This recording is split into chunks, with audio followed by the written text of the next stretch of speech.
And Efraim, a special welcome. It's really a pleasure to have you with us. We regret Rūta can't be with us, but I'm sure you will do double duty and represent her as well as you can as well. I'm holding up your book, Our People, so that everyone who's viewing can see it. It's an extraordinarily engaging book, intensely intimate as well as historical. The book has an unusual history. Every writer hopes in writing to have impact. How many of us have sizable impact is another matter. This book has had sizable impact. Certainly in Lithuania, it's been translated into some 6 languages as well. And I learned just a short while ago that Rūta has followed it up with a sequel of sorts with a major German historian of Lithuania, Professor Diekmann, and we look forward to an English translation of that book. Reflections on the Holocaust take various forms, and especially in the countries of Eastern Europe that had been under Soviet control for many, many years. It's a contested history, a contested memory. A couple of sessions ago, we had an extremely enlightening talk about Holocaust minimization and distortion in some of the countries of Europe. Our speaker intentionally did not touch the Baltic countries, knowing that Efraim Zuroff would be speaking today about the situation in Lithuania. Without any further ado, Efraim, I'll turn over to you and listen very eagerly to everything you have to tell us. Okay, thank you, Alvin, for the opportunity to speak to the webinar and for the nice introduction. We're talking about an issue that is prevalent throughout post-communist Eastern Europe. In other words, Lithuania is not the only country in which this problem exists, but I have to say that there's no question that Lithuania was one of the leaders in Holocaust distortion. And in a certain sense, I often refer to Lithuania as a locomotive, which is pulling the train, because whatever initiatives we see in Lithuania, we immediately see in Latvia, in Estonia, and sometimes even in Hungary, Romania, and other countries. So they've played really a pioneer role in this phenomenon, and that's why they deserve to get the attention that we're giving them. In order to explain this whole issue, I have to say a few words about the issue of collaboration with the Nazis. The Nazis wanted to enlist local help in every single country that they occupied and every single country to which they were allied with. And there were 3 reasons for this. 1 ideological reason and 2 practical reasons. The ideological reason was, of course, that they wanted to show that the local population in these countries supports the measures that are going to be taken against the quote unquote enemies of the Reich, primarily Jews, but not only Jews, communists, Jehovah's Witnesses, homosexuals, handicapped, and others. Okay, the 2 practical reasons were the following. 1 was, of course, that the Nazis controlled an area from the beaches of Normandy in the west all the way to the gates of Moscow and Leningrad, from Narvik and Trondheim in Norway all the way down to the Greek islands. In other words, every country with the exception of the 6 neutrals. The neutrals were, of course, Turkey, Switzerland, Spain, Portugal, Sweden, and Ireland. So they were shorthanded. In other words, they obviously needed additional manpower to be able to implement the grand plan, part of which, of course, was the final solution. The other issue is that in the beginning, the final solution itself was going to be carried out in the East, and the Nazis would enter countries, occupy countries like Lithuania, Latvia, Estonia, Ukraine, Belarus, in which they don't know the local language, they don't know the geography, they don't know the topography. They obviously need local helpers to be able to carry out this objective of theirs. Now, there is a very, very important difference, substantial difference between the nature of collaboration with the Nazis in Eastern Europe to the rest of the continent.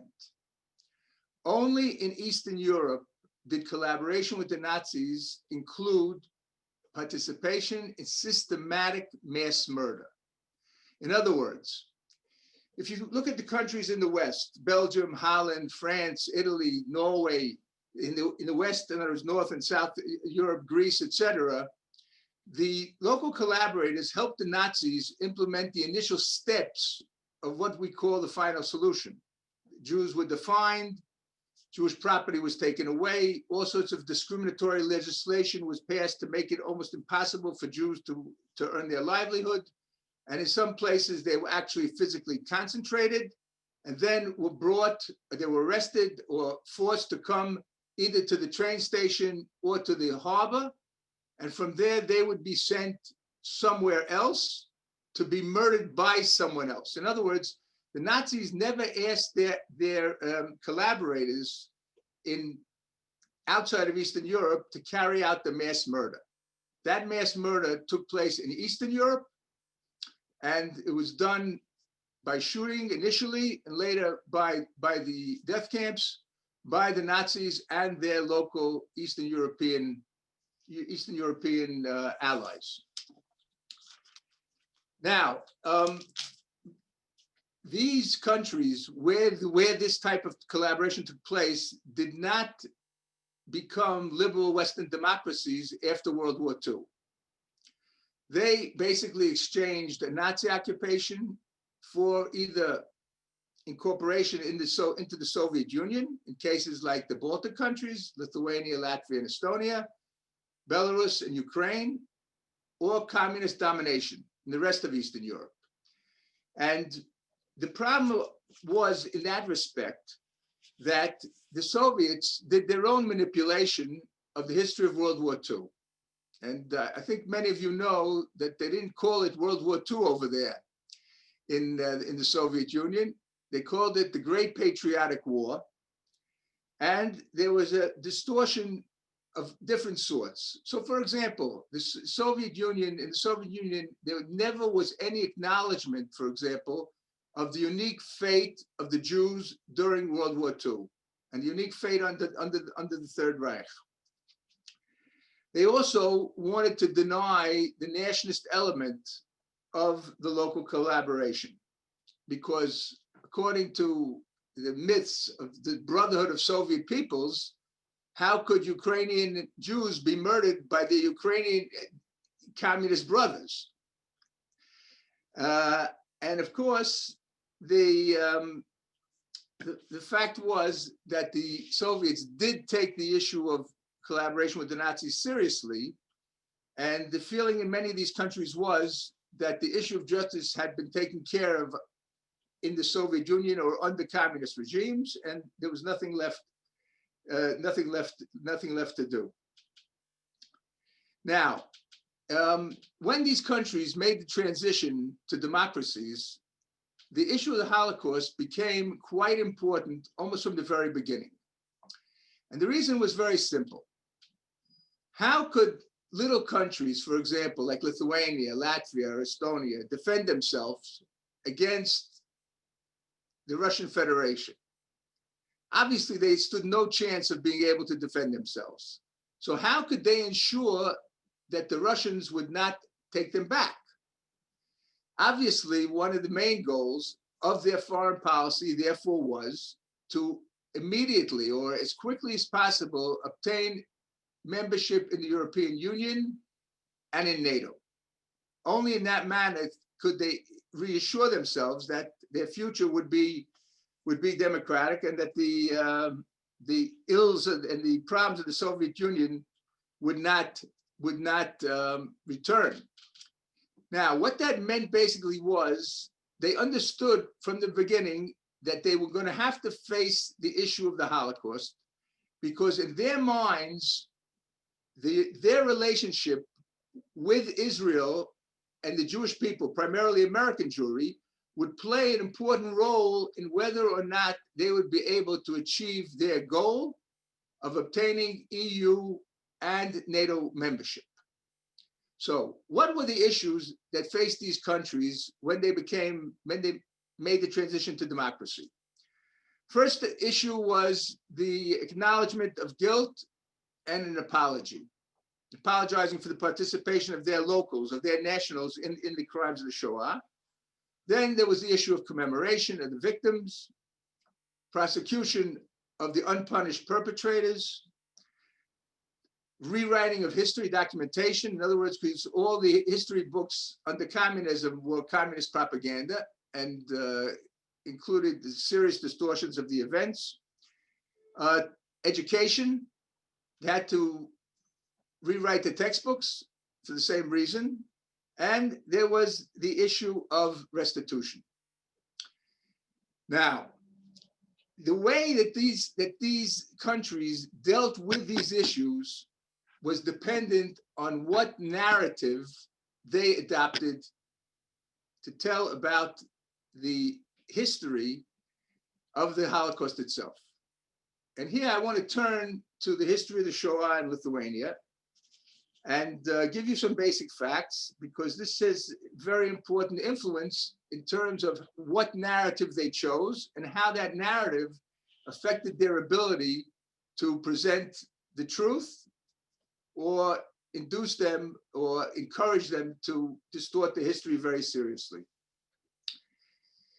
In the census that was held in Lithuania in the mid-30s, there were 165,000 Jews living in the country, which was 7% of the population. But in October of 1939, after the Soviet Union occupied Eastern Poland, they turned the city of Vilna and its environs over to the independent Republic of Lithuania, which was a quasi-democracy of sorts.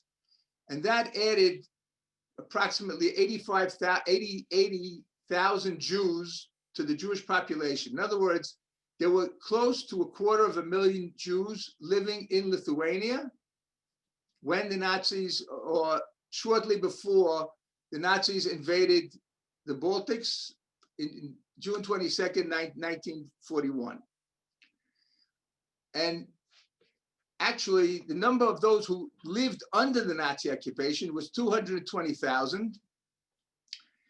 And the number of those who were murdered were the highest number in the large Jewish communities in Europe, the large percentage, excuse me. That was 96.4% of the Jews who lived in Lithuania under the Nazi occupation were murdered during the Shoah. And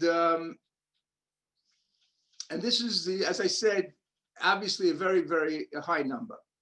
Now, unlike the majority of, say, Polish Jews and Jews from the West, the overwhelming majority of the victims, Nazis, Jewish victims in Lithuania and in Latvia and Estonia and Ukraine to a lesser extent, were shot, murdered near their homes. 90% of the victims of the Shoah were killed by the Einsatzgruppen, the special mobile killing units, and their local helpers. And only 30,000 Jews were deported to camps at the end, towards the end of the Shoah. 5,000 to Auschwitz and Sobibor, they were children and the elderly. 15,000 to labor camps and concentration camps in Latvia and Estonia, and 10,000 to places like Stutthof and to concentration camps in Germany. Now, if we try and understand the characteristics of exactly what happened, we begin to understand why it was so difficult for the Lithuanians to tell the truth about the Shoah. Okay, so first let's start with the number of local participants. Many of you probably know that the number of people who served in the Einsatzgruppen, Hilberg said there were 3,000. Actually, it's a little higher than that because there were rotations. So several thousand men and women served in the Einsatzgruppen. They covered an area from Estonia in the north all the way to the Black Sea. And in a matter of some year and a half, 2 years, they were able to murder 1.5 million, primarily Jews and other enemies of the Reich. They were spread out over an enormous geographic area, and the question that and the method of murder was shooting. In other words, this is not a situation where you can push 200 Jews into a gas chamber, drop a canister of Cyclone B, and you finish them off. Each person has to be murdered individually, which means that it was very labor intensive. And so the question, natural question to ask, how on earth could such a small group of men and a few women who also were in the units, how were they able to carry out the murder of so many people? And the answer is very simple. They had enormous local assistance. As a matter of fact, one of the facts that I learned in the course of the work on the book and its aftermath was that there were less than 1,000 Germans in Lithuania during the Nazi occupation. And yet, the number of victims, local victims, was 212,000. And in addition to that, the Lithuanians, the Lithuanian unit was sent to Belarus, where they murdered 20,000 Belarusian Jews, and thousands of Jews, several thousand, were deported from Germany, Austria, and Czech Republic, and France to Lithuania to be murdered there. So in other words, close to 250,000 Jews were murdered in Lithuania during the Shoah, in many, many cases, by the Lithuanians themselves. There are places where the murders were carried out, we know, only by Lithuanians. There are places in Lithuania where the only Germans present were actually photographing, not doing the shooting. So in other words, the role of the Lithuanians was incredibly important, and it encompassed all strata of Lithuanian society. Now, this is one of the interesting distortions that we encounter, and I'll never forget this as long as I live. I attended a dedication of a brand new monument at the Ponar mass murder site.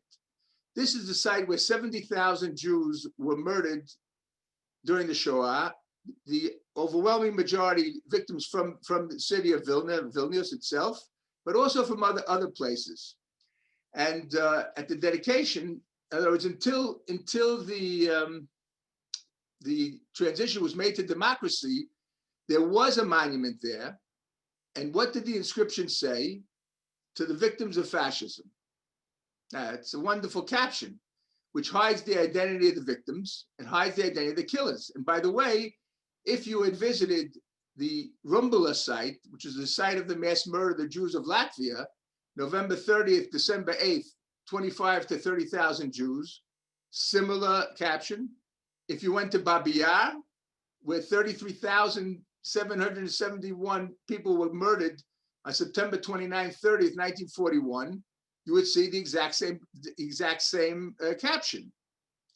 So this new monument very clearly stated that the victims were Jews and that the perpetrators were the Nazis and accomplices. They refused to allow the inscription to say local helpers, because they said that that would be an accusation against the entire Lithuanian people. But in any event, it was an improvement over the Soviet captions. Anyway, the keynote speaker was the Prime Minister of Lithuania, Gediminas Vagnorius. And what he basically said was the following: that the crimes or the misdeeds of a couple of degenerates, marginal elements of society, cannot besmirch a people who did so much to save their fellow citizens, their fellow Jewish citizens. Now, anyone who knows anything about the history of the Shoah in Lithuania knows that this is a total lie. I mean, total distortion of the reality. But from the very beginning, we see this type of distortion. In other words, one of the major aspects of distortion of the Shoah in Lithuania is to minimize or even try and hide the role played by local Nazi collaborators. In any event, so and it wasn't only a bunch of degenerates, as we know very well. All strata of Lithuanian society collaborated with the Nazis, from the political leadership. Actually, the leaders of almost all the Lithuanian political parties had run away to Berlin during the initial Soviet occupation. In other words, the Soviets occupied Lithuania initially in June 1940. They were there until the Nazis invaded in June of 41. And after the liberation of Lithuania by the Red Army, it was a Soviet occupation again.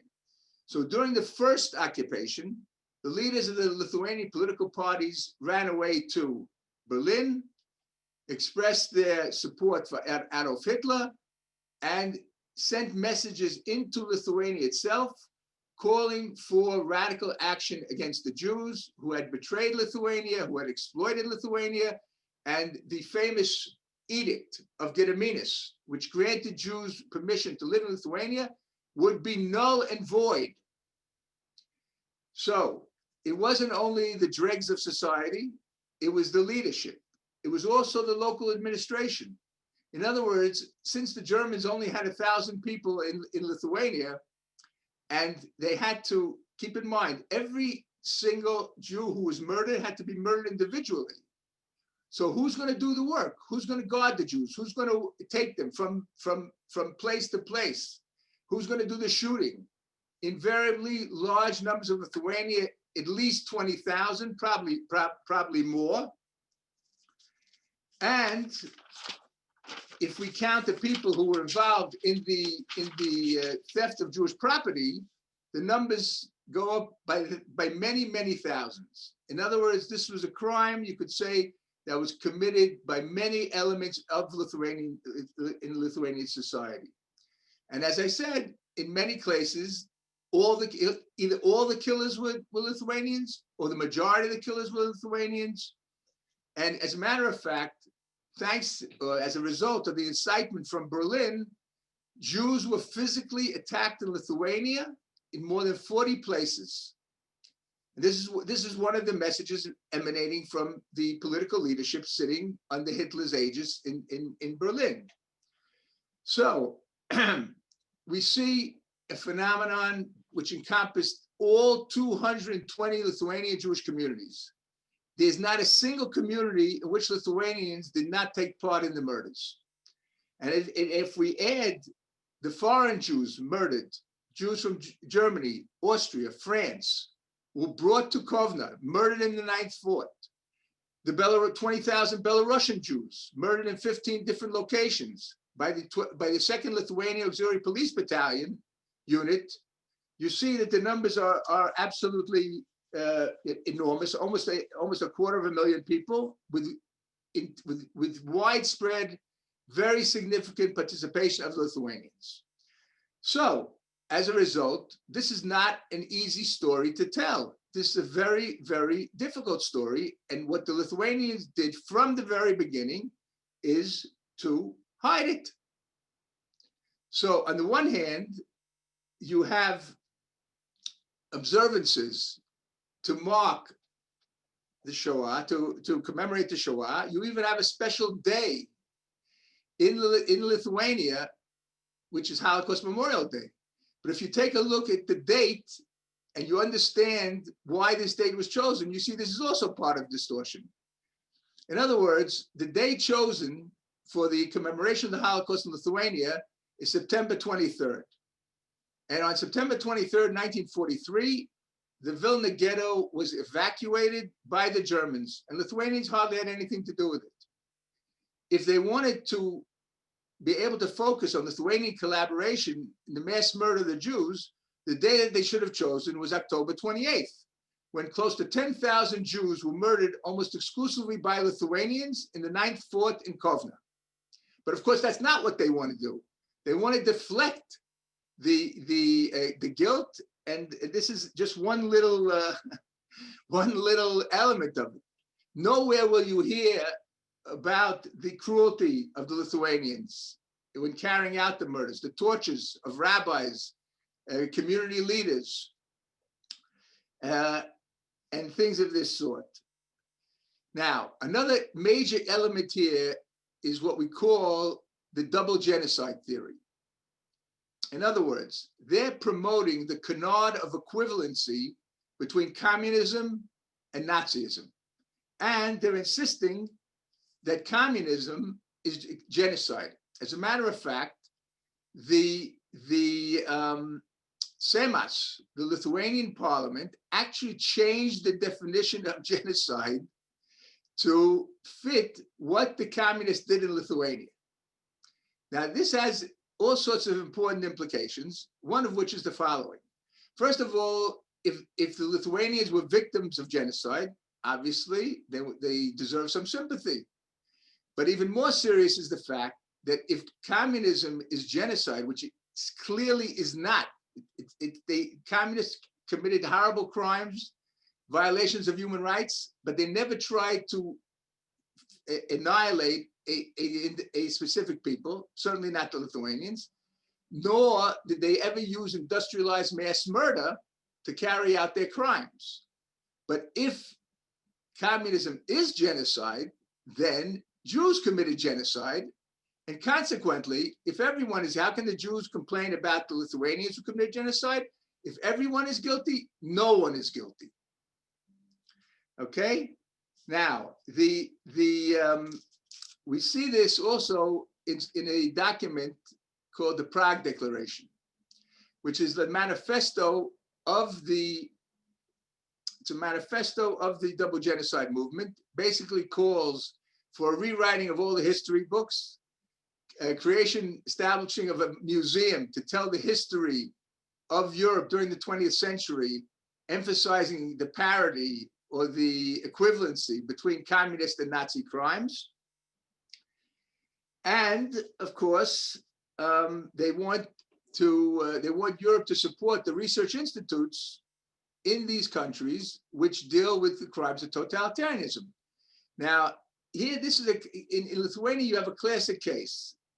In Lithuania, you have something called the Genocide and Research, the Genocide and Resistance Research Center, which is a government institution and is in other words, the most authorized institution to deal with historical questions. So, for example, if there's a question of prosecuting a Nazi war criminal in Lithuania, that question will be referred to the Genocide and Resistance Research Center. If there's a question of honoring someone for saving Jews, it'll also be referred there.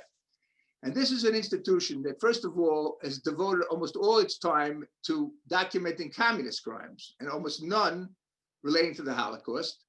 And when it was called upon to decide questions relating to the Holocaust, I'll give you two examples.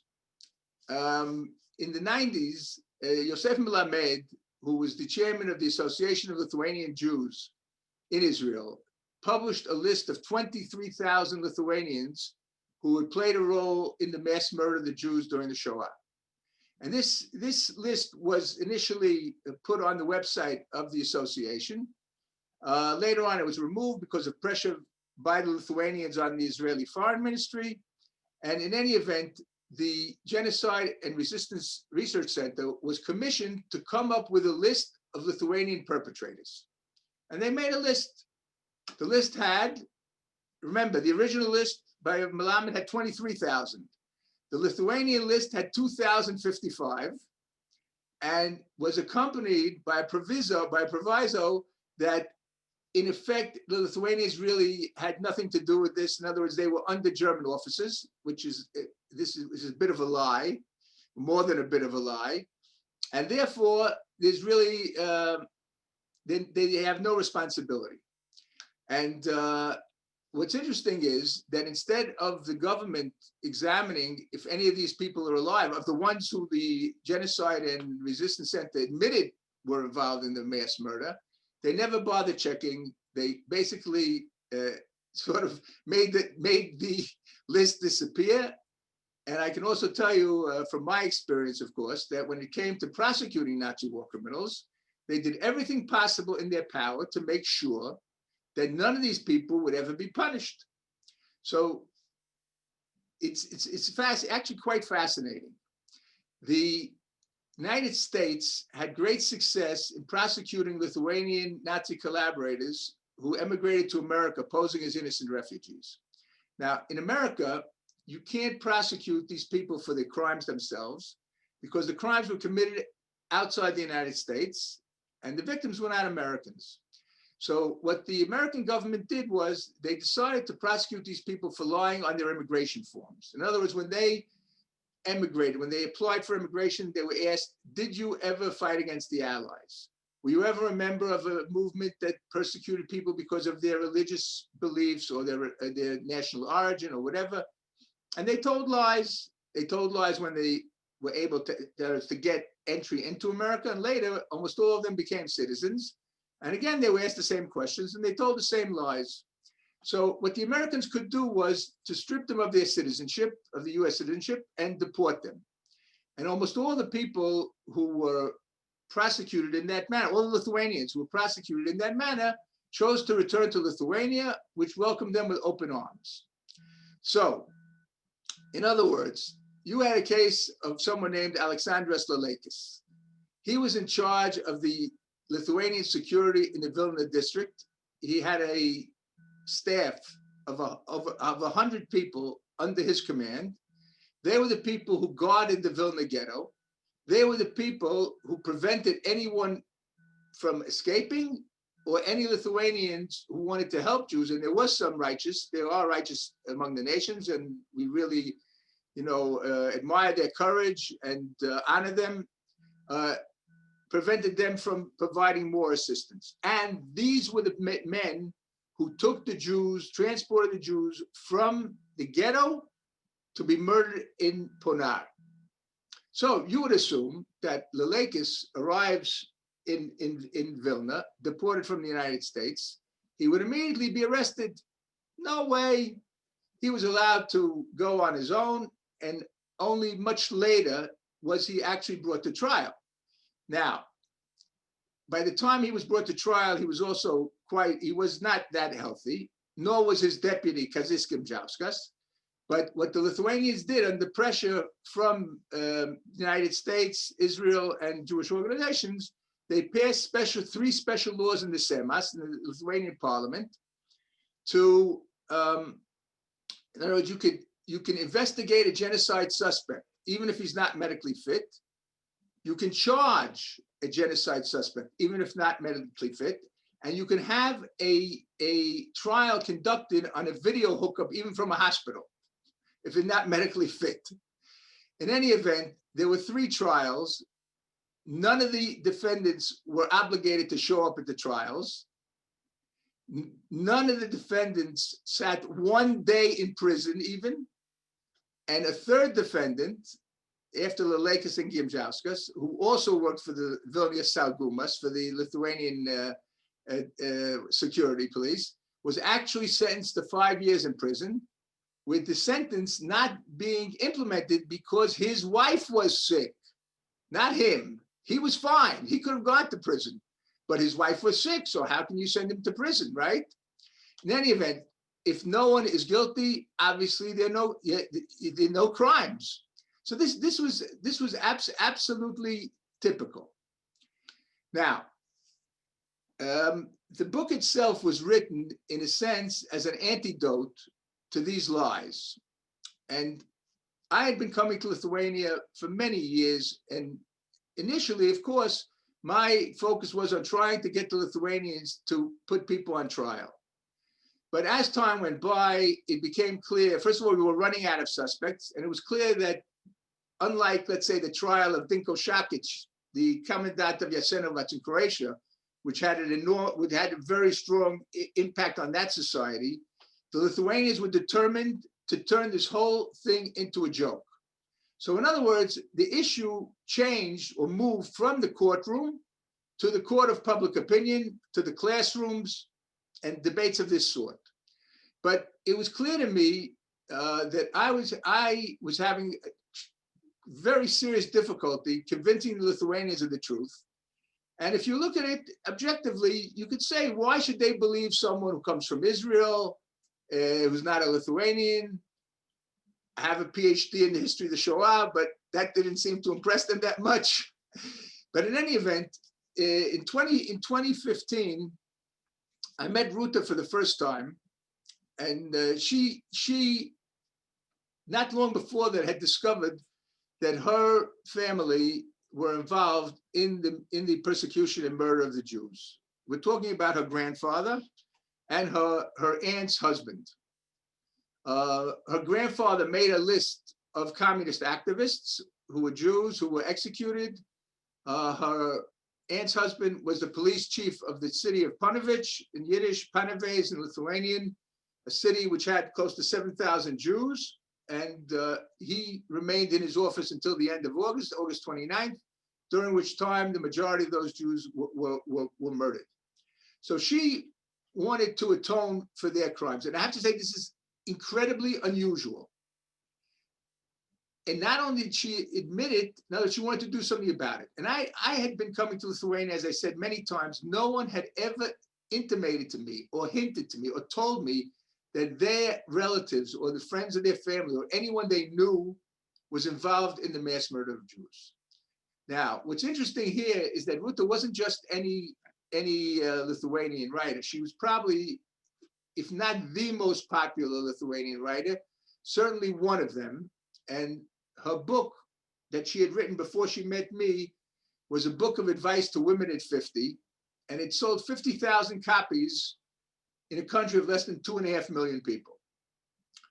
So it was clear to me that this might be an opportunity to try and convince the Lithuanian public of the accuracy of the narrative, the true narrative of the Shoah. So we started discussing different ideas, and what ultimately emerged was we went on a mission to 40 places of mass murder in which Lithuanians killed Jews. 35 in Lithuania and 5 in Belarus, because that's where the Lithuanian unit murdered 20,000 Jews. And we went to see if we could find the places. Is there a monument? We interviewed eyewitnesses. We interviewed people who lived right next to the mass graves. And we made up the itineraries based on our biographies. In other words, Rūta grew up in Lithuania, obviously, in her case. This is obvious in her case. In my case, both my maternal grandparents were born in Lithuania, and I'm named for my great uncle, my grandfather's brother, who was murdered with his wife and 2 children in Vilna. Anyway, we went, this trip took 40 days. We didn't do it consecutively. That would have been, I think, emotionally impossible.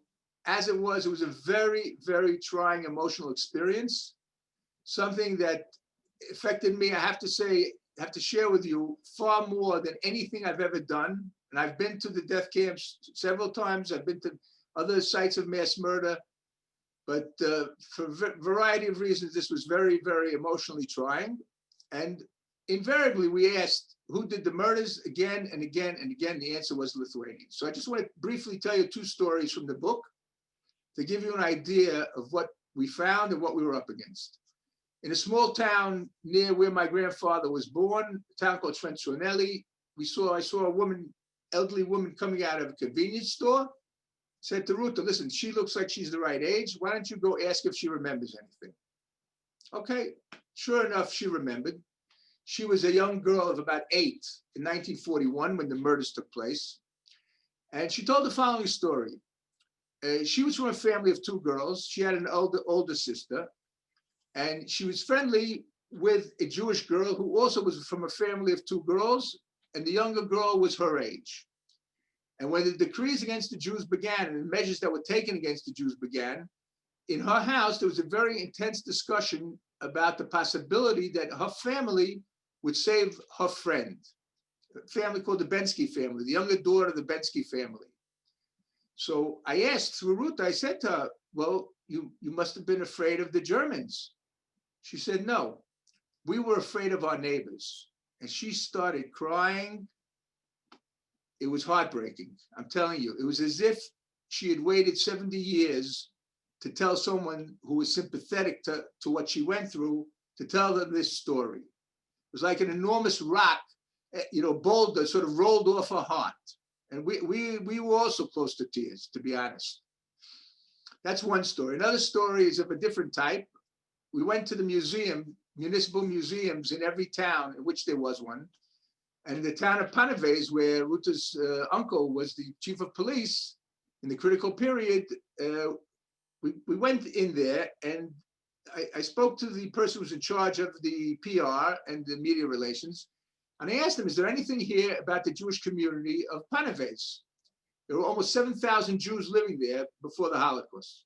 So I said, no. So I said to him, listen, are you aware of the fact that millions of people all over the world know the name of your town? He looked at me like I come from Mars. What are you talking about? Why do they know the name? So I explained to them that Panaves, or Panovich in Yiddish, was the site of one of the most famous Talmudical academies, or yeshivot, okay? And the building is still standing. I said, you know the conditori bakery right opposite the bus station? That's the building of the Panovich Yeshiva. And it's actually, there's a plaque up on the wall, okay? And I explained to him what a yeshiva is and how the head of that yeshiva actually was able to leave Lithuania, and he reestablished his institution in Bnei Brak in Israel, and for many years is one of the most important Talmudical academies. When I walked out of there, I said to Rūta, I said it first in Hebrew, then obviously I explained it to her. There's a famous story in the Book of Kings about King Ahab of the kingdom of Israel, who coveted a vineyard right next to his palace. And the vineyard was owned by someone named Navot. And Ahab asked Navot to sell him the vineyard, but Navot refused. So Ahab murdered Navot. And not long after that, the prophet Elijah encountered King Ahab, and he said to him, have you murdered and inherited? Haratzachta v'gam yarashta, you murdered and you also inherited. But I said to Rūta, I said, Ratzachta yarashta machakta. You murdered, you inherited, and you erased it. In other words, you murdered the people, the Jews of Panovich, or the Jews of Lithuania. You stole all their property, all their valuables, and then you simply erased their memory. So the book, the only reason the book was published was because Rūta was such a successful author. And she went to tell the publisher, her publisher, about the book. And they said to her, her previous book had been about women. They said, Rūta, why don't you write a book about men? So she said to him, I'll write a book about men, but first you'll publish the book I'm writing now. Rūta, you're writing another book already? How wonderful. What are you writing about? The Holocaust. Oy vavoy. Are you crazy? Who's going to read that book? So they said, so Rūta said to them, listen, if you want me to continue to write books for your publishing house, you're going to publish this book too. So they said to her on one condition, that you don't tell anybody what you're writing about until the launch. And that's what happened. And it was actually quite very smart advice, because the government was totally unprepared for this book. The first print run was 2,000 copies, sold out in less than 48 hours. We ultimately sold, I think it was almost 20,000 copies, and 100,000 people read it. It was the most read book in the public libraries in Lithuania. But it didn't take long before the government took revenge on Rūta. And because she made some problematic statement about a post-war anti-Soviet fighter, Lithuanian, who's being glorified in Lithuania for the wrong reasons, her publisher cut relations with her, took all her books out of the bookstores, 27,000 books. Initially, they said that they would turn them into toilet paper. Ultimately, she got them back, but had nothing to do with it because no one wanted to sell her books. Now, thank God, she's finally found a publisher to sell her books. But the person who was the father of Lithuanian independence, wrote an op-ed in the leading internet portal suggesting that Rūta, after betraying the country, should commit suicide. So Rūta was in Israel for 3 years. That sort of saved her, at least temporarily. Now she's back in Lithuania. I don't think she's any in danger, but she went through a really tough time. So I see that we're running out of time. So I want to turn to offer the opportunity to ask questions.